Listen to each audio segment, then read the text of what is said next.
Good evening everyone, क्या हाल है। कल मैंने जैसा बोला था, कल से हम ईडियम्स शुरू करेंगे, है ना। इन ईडियम्स के अंदर कुछ फ्रेजेस भी होते हैं जिसे आप हिंदी में मुहावरे एवं लोकोक्तियां कहते हैं। हर एक एग्जाम्स, मैक्सिमम एग्जाम्स में मुहावरे लोकोक्तियां आती हैं। अब मुहावरे लोकोक्तियां अगर आपसे ये पूछा जाता कि नाच ना जाने आंगन टेढ़ा, काला अक्षर भैंस बराबर, ये सब तो हमें आता होता है, बिकॉज हमारी मातृभाषा हिंदी है, तो हम जनरली ये सब सुनते आते हैं, है ना। बट अगर इंग्लिश में आ जाए तो थोड़ा टफ हो जाता है, क्योंकि हम इंग्लिश में तो बोलते ही नहीं, इंग्लिश हमारी मदर टंग नहीं, आसपास हमारे इन्वायरमेंट नहीं इंग्लिश का, तो इसलिए। लेकिन हमारे एग्जाम में, जैसे हिंदी का अगर कोई एग्जाम होगा तो उसमें मुहावरे लोकोक्तियां आते हैं, इसी तरह इंग्लिश का भी अगर कोई एग्जाम होगा तो उसमें ईडियम्स और फ्रेजेस आएंगे, ठीक है। तो ईडियम्स फ्रेजेस में हम आज से शुरू करेंगे। पेपर में आएगा बच्चे जैसे ये एट अ स्नेल पेस, है ना। इसमें 4 ऑप्शन आपको दिए जाएंगे। ऑप्शन में हिंदी बिल्कुल नहीं होगी, ऑप्शन में हमेशा इंग्लिश होगी, ठीक है। आपको उन चारों में से चूज करना है कौन सा ऑप्शन ठीक है। ये आपका ईडियम होता है, जस्ट लाइक हिंदी में होता है, सेम टू सेम ऐसे। अब आप सोचेंगे कि क्या इसका मीनिंग ये होता है, मीनिंग है ये, मीनिंग नहीं है ये।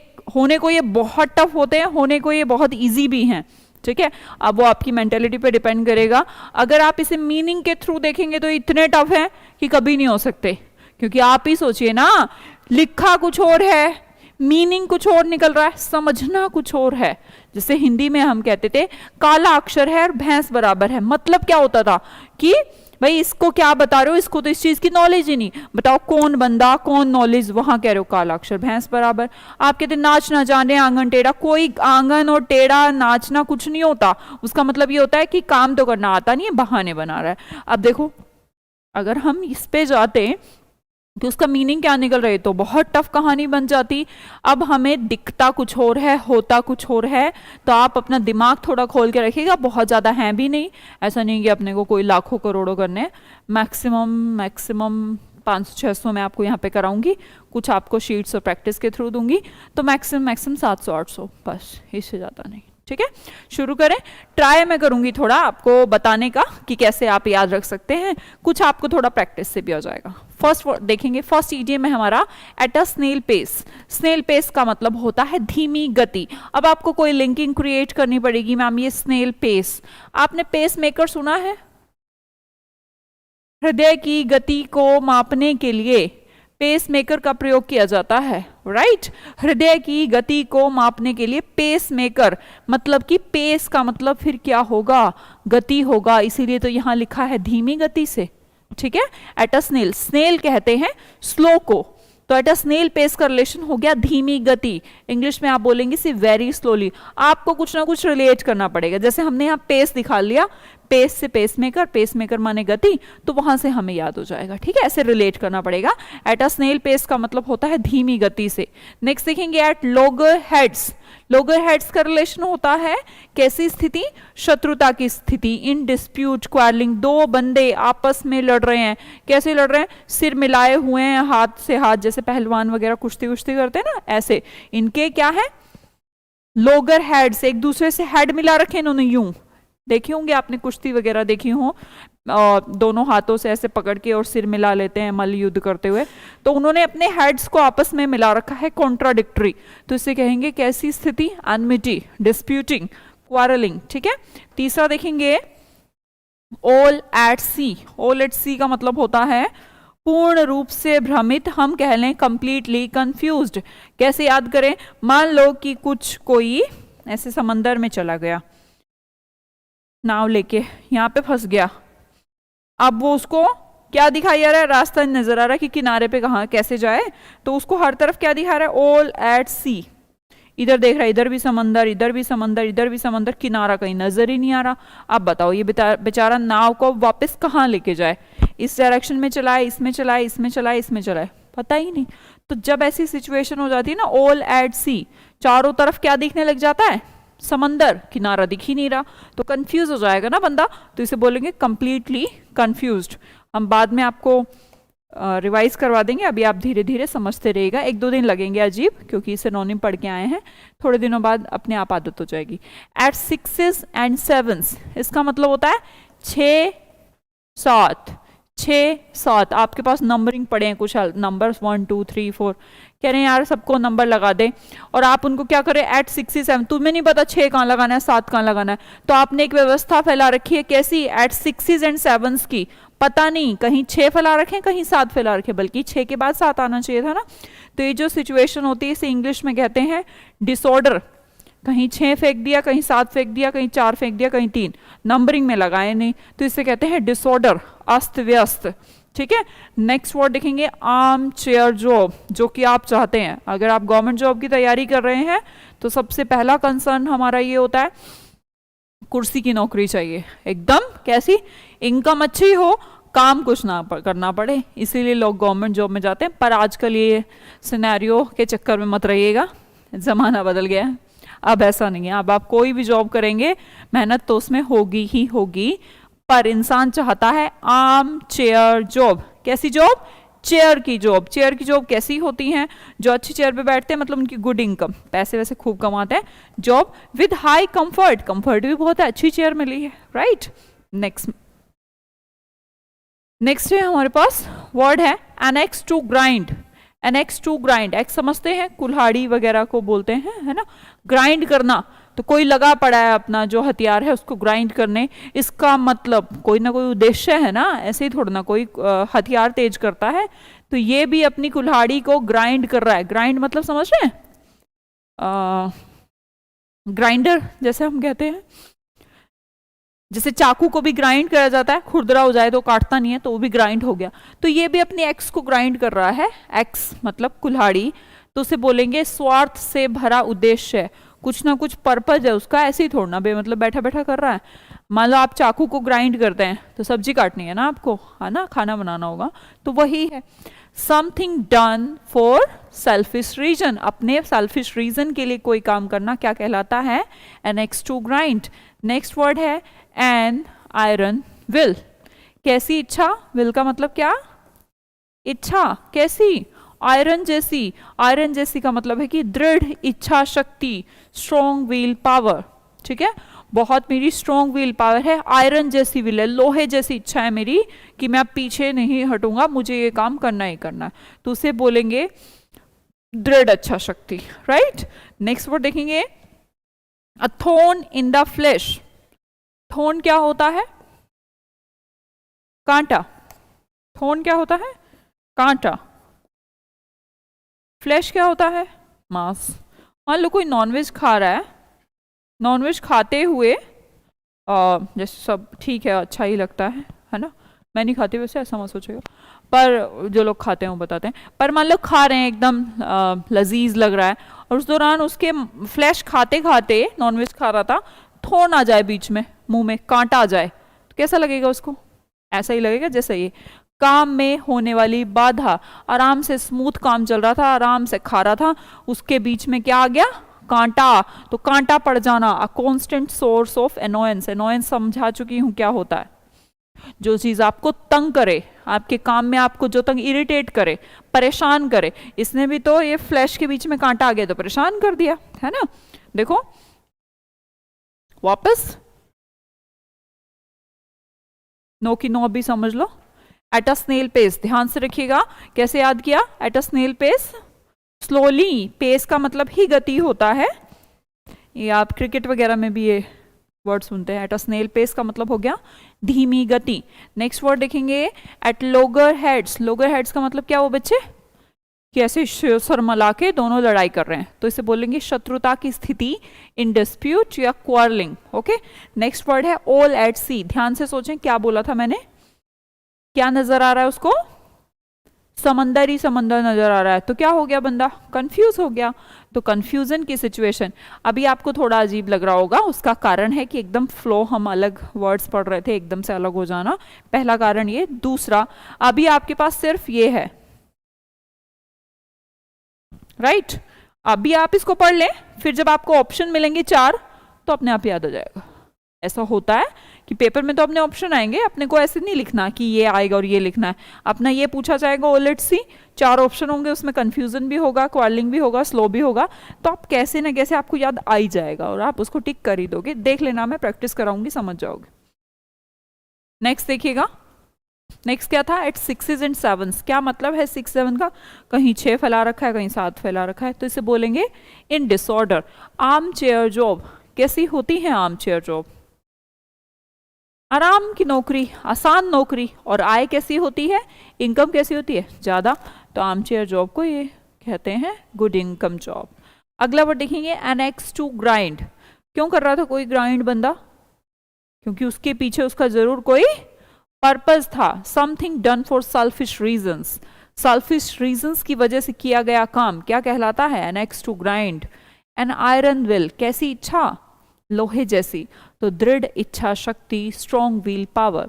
Next, a thorn in the flesh, काम में हमेशा होने वाली बाधा, मतलब फ्लैश खा रहा है बंदा, मांस खा रहा है, बीच में बताओ कांटा आ गया, फ्लैश के बीच में कांटा तो आना नहीं चाहिए था, तो आ गया, तो उसे बोलेंगे काम में आने वाली बाधा, a constant source of annoyance. ठीक है, नेक्स्ट इडियम है आपका at one's beck and call, मैंने तुम्हें कॉल करी, जैसे कहीं जा रहा था, कोई बच्चा जा रहा था, मैं उसको बुलाया सुमित, तो बैक हो जाएगा ना एकदम, तो मैंने जैसे उसको कॉल किया वो हो गया बैक, मेरे कॉल करते ही, तो वो कहीं ना कहीं मेरे कंट्रोल में है, तो बोल दिया उसने, पलट गया, वो जैसे मैंने कॉल की वो बैक हो गया।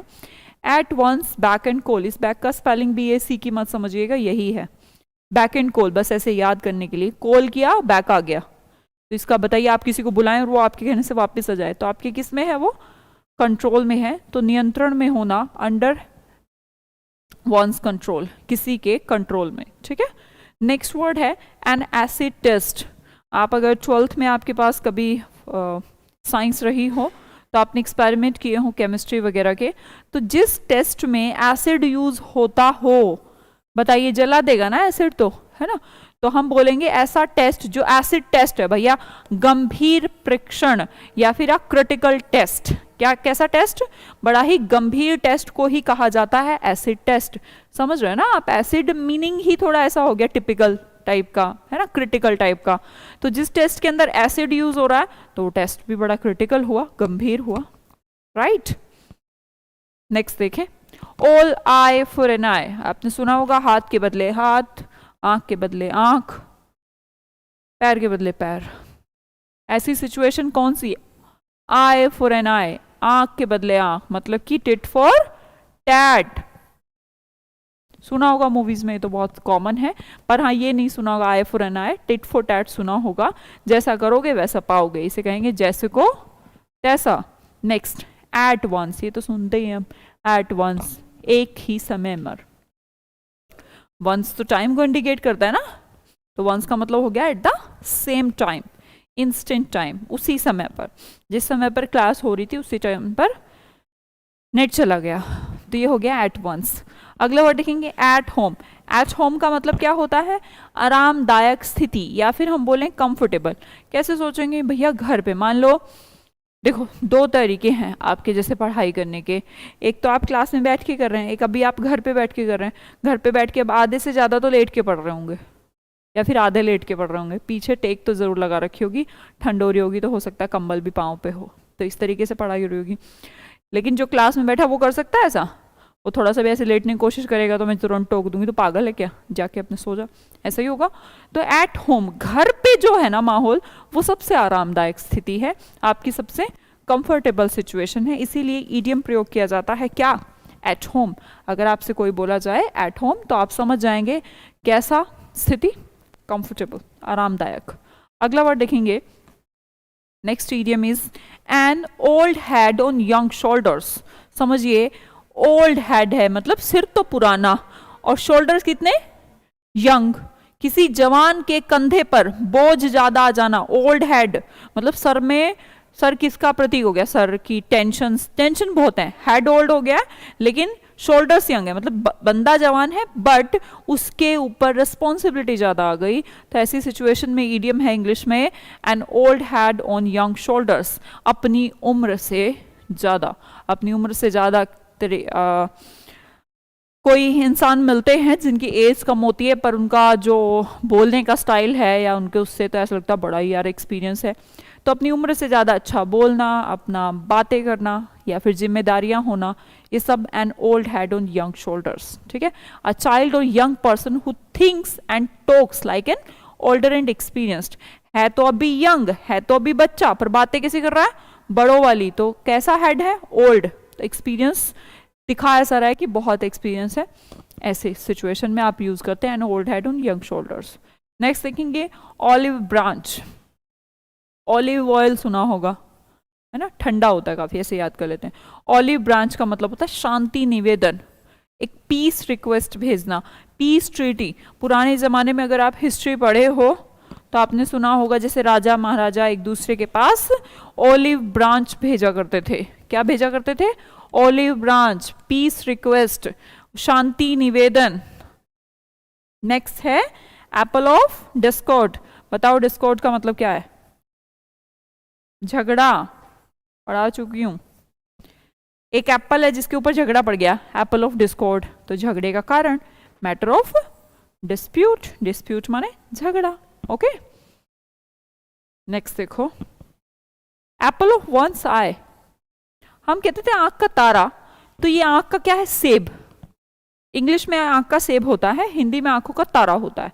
तो आंख का सेब भी कैसा होता है, दुलारा, बहुत ही प्यारा।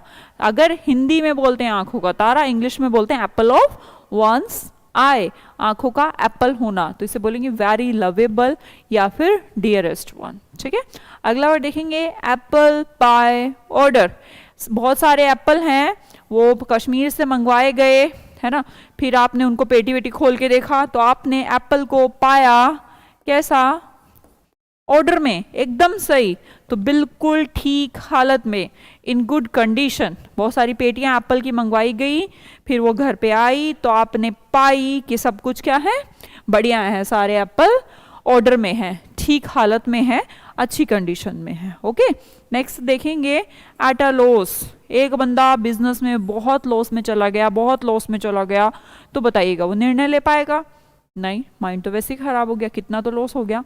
निर्णय ना ले पाना, to be unable to decide. देख लीजिएगा,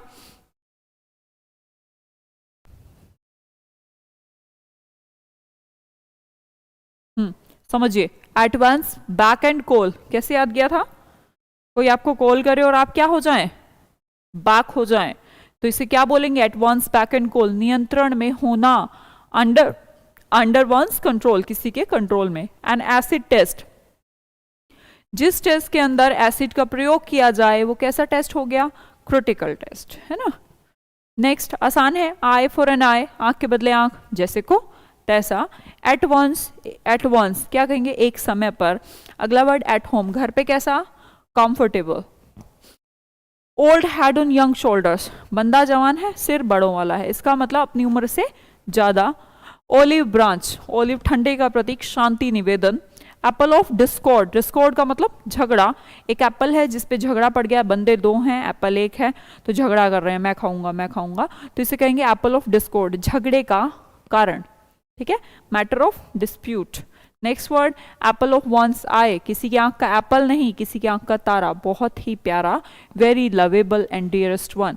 एप्पल आपको पाए गए कैसे, ऑर्डर में, एप्पल मंगवाए सारे क्या थे, ऑर्डर में, तो क्या बोलेंगे, इन गुड कंडीशन। बहुत लॉस हो गया बंदे को, बताइए क्या होगा फिर उसके साथ, डिसीजन नहीं ले पाएगा।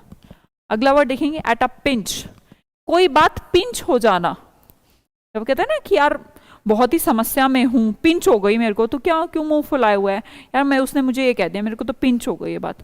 तो जो पिंच वर्ड है ना, ये कह रहा है आपको समस्या, प्रॉब्लम, इन अ ट्रबल, मुश्किल। एट अ पिंच, पिंच का मतलब ट्रबल।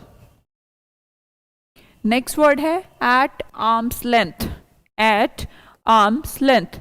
अभी क्या हुआ, आपका ये एक दोस्त है, ये दूसरे दोस्त से मिलने जाता है कि इसको मना लूं, अब ये बहुत, ये इसकी बाजू है ना, ये बाजू है, कहता है बस रुक जा वहीं पर, मतलब मिलने नहीं देता इसको, कहता है कि बस, ऐसा मूवी में देखा होगा आपने, बस। तो इसका मतलब ये हुआ दोस्ती ना रखना, कि तू घर में आ मत जाइयो मेरे, ये दरवाजे पे ही कहता है बस तू चला जा बाहर, अंदर आने की जरूरत नहीं है।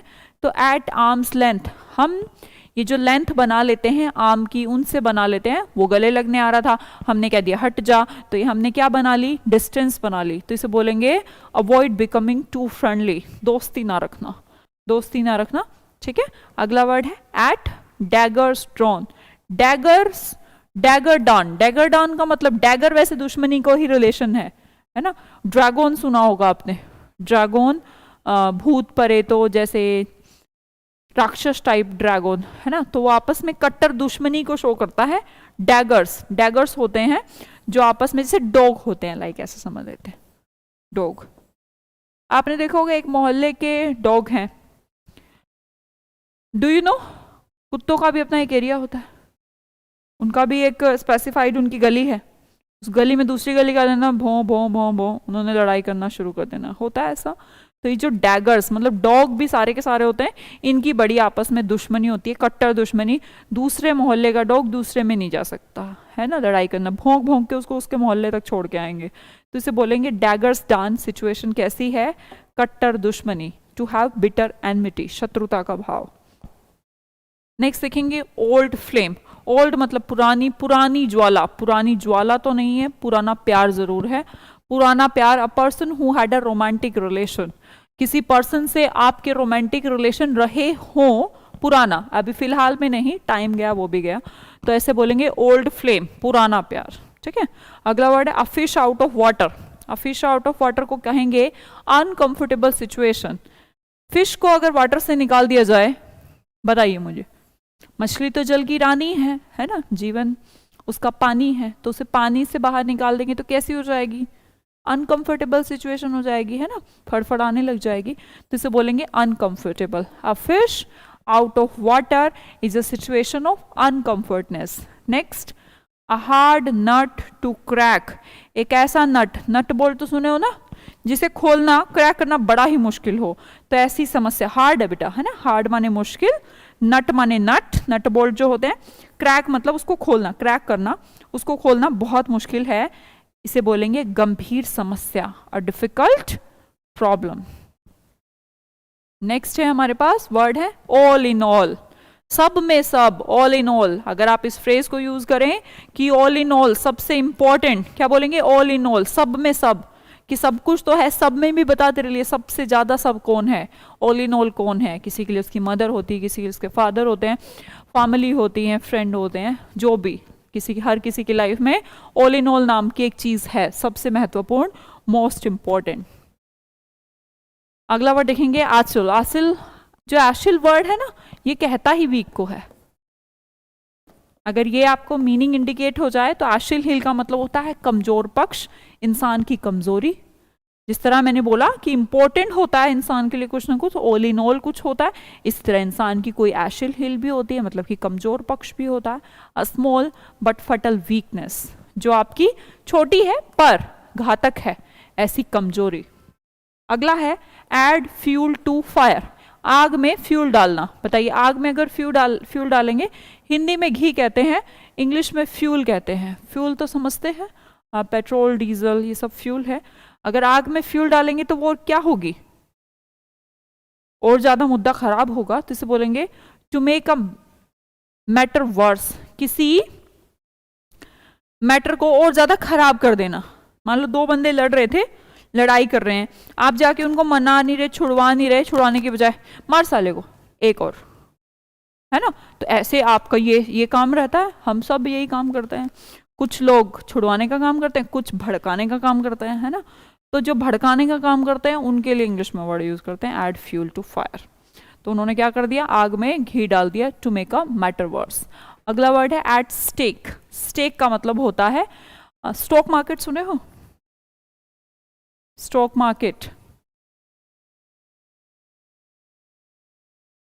स्टॉक मार्केट में बड़े बड़े लोग, स्टॉक मार्केट समझते हो, शेयर मार्केट जो अपना होता है पूरा, अगर सही मायने में बोला जाए कि इकोनॉमी क्या है, पूरी शेयर मार्केट है। हम तो उससे शायद अभी तो लोगों को नॉलेज होने लगा, कुछ टाइम पहले बिल्कुल भी नहीं हुआ करता था शेयर मार्केट का नॉलेज।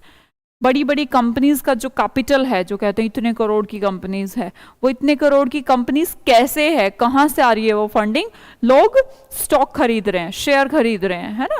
मान लो कि अभी रिलायंस है, अगर आपको ऐसा लगता है कि यार बहुत रिलायंस के तो पास तो बहुत पैसा होगा, पर रिलायंस के पास पैसा का मतलब है कि कस्टमर्स ने उसके शेयर खरीद रखे हैं। आई थिंक अभी उसका 2500 के अराउंड चल रहा होगा रिलायंस का, तो 25 रुपए का एक शेयर, तो हम भी ले सकते हैं, आप भी ले सकते हैं। मान लो आपने 2500 रुपए का शेयर लिया, तो ऐसे कितने सारे लोगों ने उसके शेयर ले रखे हैं, आपने पैसे दे दिए, किसके पास चले गए, कंपनी के पास चले गए। अब दो तरीके हैं, या तो 2500 रुपए का शेयर अगले 2 दिन में 4 दिन में, वो तो खैर डेली भी अप डाउन होता है, तो हो सकता है वो आपके 6 महीने बाद 3000 का हो जाए एक शेयर, आपने लिए थे 100-200, वो आपकी आप पे डिपेंड करता है। और होने को ऐसा भी तो हो सकता है कि कंपनी का दिवालिया निकल जाए और वो 2500 से 500 रह जाए, ऐसा भी हो सकता है। बाकी ऐसा भी कुछ नहीं, मैं ऐसे ही कह रही हूँ, वो सब कुछ एकदम मार्केट की स्ट्रैटेजी है, कौन सी कंपनी प्रॉफिट में है, कौन सी लॉस में है ऑलरेडी। हाँ, कोई तुक्के मार मार के ले फिर तो कुछ नहीं हो सकता है वही, अरे ये अच्छा लग रहा है, इसका नाम इसमें डाल देता हूँ पैसे, फिर तो वो क्या कर रहा है, स्टेक कर रहा है। स्टॉक में स्टेक करना, स्टॉक मार्केट की वो ऐड भी आती है, उसमें बाद में वो ये बता देता है कि सब आपके रिस्क पे है, हमें कुछ नहीं पता, तो उसे कहेंगे दांव पर लगा देना, एट रिस्क या फिर इनसिक्योर। ठीक है, स्टॉक मार्केट स्टेक मार्केट है, एक तरीके की दांव पर लगवा देती है पैसा। अगला वर्ड देखेंगे, एट द 11th आवर। मान लो आपको होमवर्क दिया गया, मैंने बोला कल सुनूंगी, 12 बजे अभी छोड़ दिया मैंने, फिर उसके बाद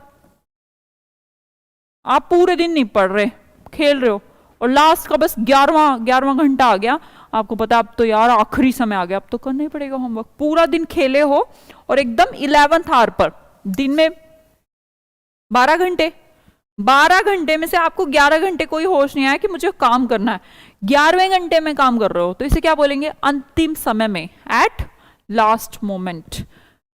11 घंटे फ्री, 11वें घंटे में अरे यार अब तो काम करना पड़ेगा क्योंकि तो 12 बज गए। अगला देखेंगे, अ मैन ऑफ स्ट्रो। ध्यान से देखिएगा, स्ट्रो क्या होती है, स्ट्रो से जैसे आप नारियल पानी वगैरह पीते हैं वो स्ट्रो है, तो स्ट्रो कैसी होती है, कमजोर सी है ना, ऐसे ऐसे मुड़ भी जाती है। ये आदमी स्ट्रो जैसा है, मतलब कि मामूली अभावग्रस्त आदमी जो कमजोर है, वीक है, जिसके पास इनकम का कोई सोर्स नहीं या फिर अपनी कोई वॉइस नहीं, फाइनेंशियली भी वीक है और इच्छा शक्ति से भी बहुत कमजोर है, दिल से भी कमजोर है, तो ऐसे पर्सन को कहा जाएगा मैन विथ नो वॉइस और विल ऑफ हिज ओन। अपनी कोई उसकी आवाज ही नहीं है, अपनी कोई इच्छा ही नहीं है, ऐसा पर्सन होता है man of straw. Next word, at ash, एस, इसको ऐश से पढ़ लो, ये भी इंपॉर्टेंट फ्रेज है, ऐश। अगर किसी की जिंदगी में क्या चल रही है, एट ऐश, तो चिंता रहित, फ्री फ्रॉम पेन एंजाइटी, उसको काहे का पेन एंजाइटी, ऐशो आराम चल रहा है, पर ऐश आराम खुद को कमा के तो नहीं कर सकता, माँ बाप के पैसे से कर सकते हैं। किसी के पेरेंट्स के पास कम हो या ज़्यादा, ऐश तो अभी तक की जा सकती है, उसके बाद तो पता नहीं, आपको एक्सपीरियंस नहीं है, आप अपने एक्सपीरियंस से सीखिएगा। At one's finger ends, at one's, one's मतलब खुद के, फिंगर एंड्स हम कहते हैं ना उंगलियों पे है यार उसके ये काम, फिंगर्स पे है, एट वंस फिंगर, खुद की फिंगर। आप कहते हैं ना कि मान लो मेरे को ना ये वाला चैप्टर, मेरे को पूरे सिनोनिम, पूरी वोकैबुलरी या पूरा ग्रामर, मैथ्स का परसेंटेज चैप्टर एकदम यार कैसा है, फिंगर्स पे है, तो फिंगर्स पे है को हम बोलेंगे पूर्ण जानकारी होना। उंगलियों पे कोई चीज होती है, इसका मतलब हमें उसकी पूर्ण जानकारी है। एट वंस फिंगर एंड्स का मतलब ये हुआ, to have complete knowledge. Next है हमारे पास, at one's wit end, wit मतलब बुद्धि, अगर किसी की बुद्धि का एंड हो जाए तो क्या हो गया, वो कंफ्यूज, बुद्धि काम ही नहीं कर रही तो कंफ्यूज हो गया, है ना। विट माने बुद्धि, बुद्धि काम नहीं कर रही, एंड हो गई, एट वंस विट एंड, तो वो क्या हो गया, कंफ्यूज। व्हाइट एलिफेंट, सफेद हाथी, महंगा लेकिन बेकार, एक्सपेंसिव जरूर होता है पर उसका कोई काम नहीं है, यूजलेस है। तो व्हाइट एलिफेंट बहुत महंगे आते हैं पर एज सच उनकी कोई वर्किंग नहीं है कि उनसे कुछ बनता हो, नहीं, महंगे हैं पर यूज नहीं है कुछ खास। एक्स आउट, एक्स आउट बाहर निकालना, बाहर करना, टू टर्न, वर्ड ही है आउट, वहीं से इंडिकेट हो जाएगा। नेक्स्ट है हमारे पास ब्रिंग टू लाइट, किसी पर प्रकाश लाना, प्रकाश डालना, तो दिखावा या फिर उजागर करना या फिर डिस्क्लोज करना। बताइएगा, ब्रिंग टू लाइट, अंधेरे में थी कोई चीज, आपने उसके ऊपर क्या कर दी, लाइट में ले आए उसको, ब्रिंग टू लाइट, लाइट ले आए तो उजागर हो गई। Next word beat about the bush, ये बता चुकी हूं पहले भी, घुमा फिरा कर बातें करना, बीट अबाउट द बश, ये हम सिनोनिम में भी पढ़ चुके। घुमा फिरा कर, सरकमलोक्यूशन, याद आया? चल लिख ही रखा। Talk in a roundabout manner, सीधी सीधी बात ना बोलकर बात को सीधा कहने की बजाय घुमा घुमा कर बोलना क्या कहलाता है? बीट अबाउट अ बुश कहलाता है। Beat black and blue, beat black and blue, इतना मारा कि नील पड़ गए हैं, ब्लैक हो गए, ब्लू हो गया। अत्यधिक पिटाई कर देना, बहुत ज्यादा बीट कर देना, बीट माने पीटना। मर्सीलेसली, मर्सीलेस मतलब निर्दयी, किसी को निर्दयी तरीके से मारना क्या कहलाया हमारा? Beat black and blue. Tough तो नहीं लग रहे? अरे टफ तो नहीं लग रहा?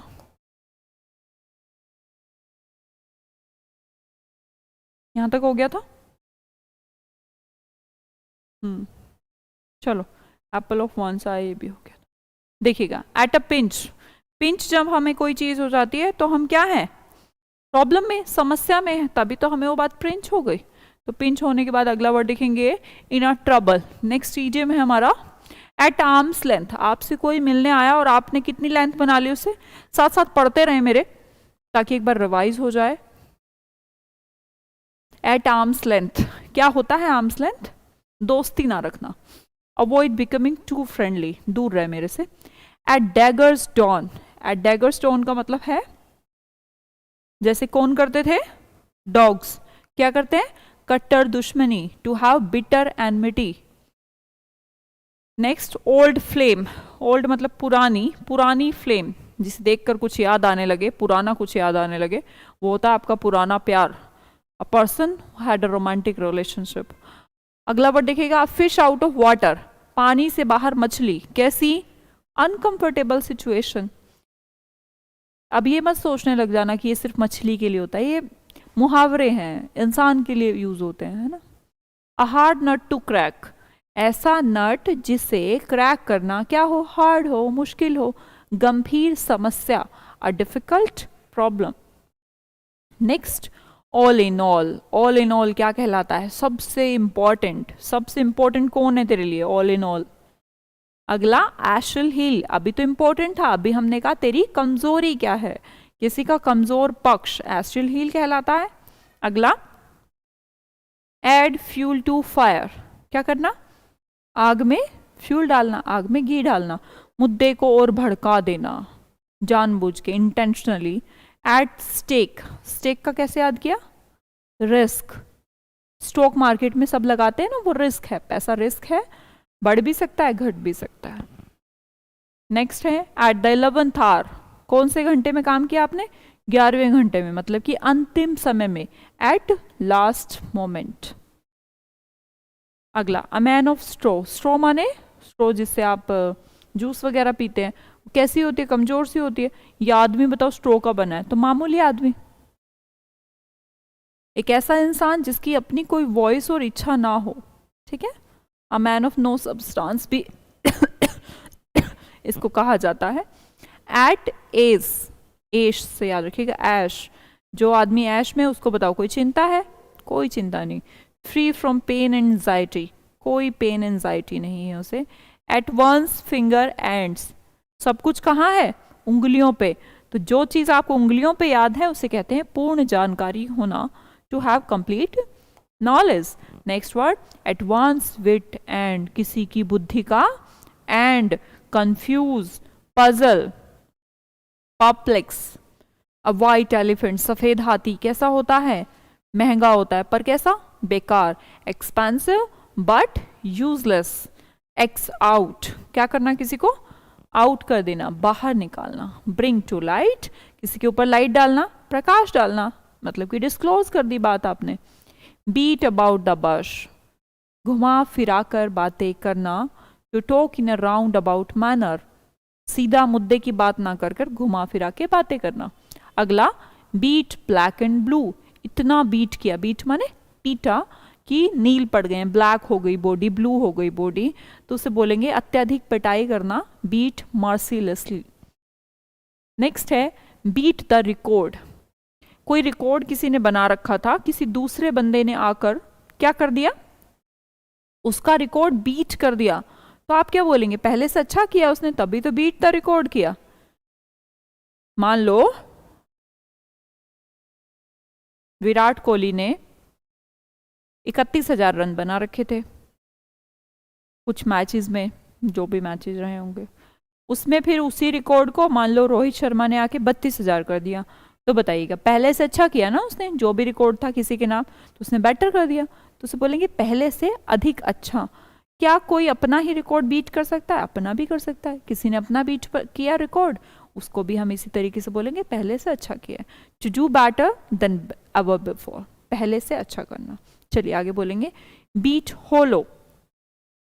जैसे ये था ना बीट द रिकॉर्ड, ये तो चलो हो गया, यहाँ पर बीट किया, बीट से बन रहे हैं 3-4, बीट होलो, इस तरीके से पीटा जैसे कि होलो हो, होलो समझते हैं खाली, कि एकदम हल्का, लाइट, होलो तो हल्का ही होता है, तो उसने बड़ी आसानी से उसको हरा दिया, क्योंकि ऐसा कुछ आगे लग ही नहीं रहा था कि कोई बंदा है, होलो लग रहा था, होलो मतलब खालिस्तान, तो खालिस्तान लग रहा है तो हम बोलेंगे काफी आसानी से या पूरी तरीके से पराजित कर देना।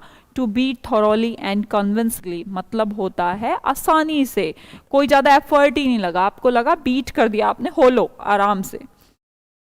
ये पढ़ा चुकी हूं बैक एंड कॉल, अगर इसके आगे एडवांस बैक एंड कॉल लग जाए तब भी इसका मीनिंग यही है, सिर्फ बैक एंड कॉल हो तब भी यही है, पढ़ा चुकी हूँ एडवांस बैक एंड कॉल, किसी ने कॉल किया आप बैक हो गए तो इसका मतलब आप उसके कंट्रोल में हैं, आप उसकी आज्ञा में हैं।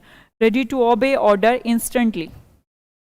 नेक्स्ट है हमारे पास बेड ऑफ रोजेस, काय का बेड? रोजेस का, थॉर्न्स का नहीं, तो ऐसी जिंदगी जिसकी जिंदगी चल रही हो बेड हो कैसे? रोजेस के, तो बोलेंगे आनंद से भरपूर, प्लेजेंट सिचुएशन या फिर कंफर्टेबल सिचुएशन, ठीक है। आप बोलेंगे बेड ऑफ थॉर्न, थॉर्न का मतलब बताया था अभी थोड़ी देर पहले, थॉर्न इन द फ्लैश, याद आया? तो थॉर्न का मतलब था कांटा। अब एक तो जिंदगी है कांटे का बेड और एक है रोज का बेड, तो रोज वाला तो मजे में और कांटे वाला दुख में। अ सिचुएशन ऑफ एक्सट्रीम डिफिकल्टी, किसी की जिंदगी जिसकी सिचुएशन कैसी चल रही हो? डिफिकल्टी की चल रही हो, प्रॉब्लम की चल रही हो। बैगर डिस्क्रिप्शन, ये बड़ा ही इंपॉर्टेंट इडियम है, बैगर डिस्क्रिप्शन, भिखारी का डिस्क्रिप्शन करना। A person with no source, तो यही तो हो गया अवर्णनीय, यार मैं बता नहीं सकता कि वो कितना गरीब था। किसी बैगर की कंडीशन, भिखारी की कंडीशन को बताना अवर्णनीय है, जिसको बताया ना जा सके, ठीक है। A person with no source, इतनी गरीबी। नेक्स्ट है आपका ब्रेड एंड बटर, लाइफ में बहुत जरूरी है ब्रेड एंड बटर। अब वो ब्रेड एंड बटर, मैक्सिमम लोग तो ब्रेड एंड बटर से ही उनकी तो मॉर्निंग चल रही है, तो उसे बोलेंगे उनकी भौतिक भलाई, material welfare, means of livelihood हम कह सकते हैं। देखो कुछ तरीके के, अब आप सोच रहे होंगे भौतिक क्या होता है? भौतिक का मतलब फिजिकली नहीं, मान लो कुछ आपकी लाइफ में, हमारे सबकी लाइफ में, इंसान की लाइफ में कुछ एंगल्स होते हैं। एक तो आपका पैसों वाला एंगल है, आपको अच्छे कपड़े चाहिए, अच्छी गाड़ी चाहिए, अच्छा ये शूज चाहिए, जो भी है ना, एक तो वो मैटर है। दूसरा क्या उन सब से काम चल रहा? उससे भी काम नहीं चल रहा। उसके बाद हम घर पे आते हैं तो हमें माँ भी चाहिए, हमें बाप भी चाहिए ना, एंड एनी रिलेशन। तो ये तो दो पैटर्न हो गए। एक तो हो गया आपका भौतिक, उसे मैंने भौतिक बोला यहाँ पर। जो ये ब्रेड एंड बटर है ना, ये ब्रेड एंड बटरिंग कहते हैं, कि वो लगा पड़ा है अपने ब्रेड एंड बटर के चक्कर में। ब्रेड एंड बटर के चक्कर में मतलब कि अपनी भौतिक भलाई, मैंने बोला जो आपका पैसा है, कपड़े हैं, गाड़ी है, बंगला है, ये सब क्या है? नौकरी है, ये ब्रेड एंड बटर है, ठीक है, भौतिक भलाई। बाय एंड बाय, साथ में, धीरे धीरे, साथ साथ चलते रहो मेरे, बाय एंड बाय, धीरे धीरे, slowly. Back stair gossip, gossip का मतलब क्या होता है? बातचीत करना। कहाँ पे? बैक स्टेयर जाके, ये स्टेयर्स थी, यहाँ पर ऑफिस था, ये कुछ सर्वेंट हैं, ये बैक स्टेयर्स, मालिक के सामने कुछ नहीं बोल रहे, पीछे से जाकर गॉसिप कर रहे हैं। कौन? नौकरों के बीच की गपशप, टॉक अमंग सर्वेंट्स। नौकरों के बीच जो गपशप है उसको, उसके लिए इडियम है बैक स्टेयर गॉसिप। अब भाई सर्वेंट है, सामने तो करेंगे नहीं, अब उनको मालिक की बुराई करनी है, कुछ भी गॉसिप करनी है, तो कहाँ जाकर करेंगे? Back stair. समझ में आया? देखो कहां तक करा दिया था,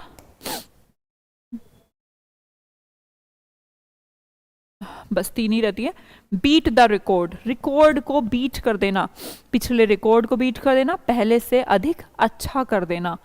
बीट होलो, कैसे पीट दिया? आसानी से पीट दिया। होलो बड़ा ही हल्का लगा उसको, to beat thoroughly, beck and call, call किया और बैक हो गया, इसे क्या कहेंगे, आज्ञा में रहना, रेडी टू ओबे ऑर्डर।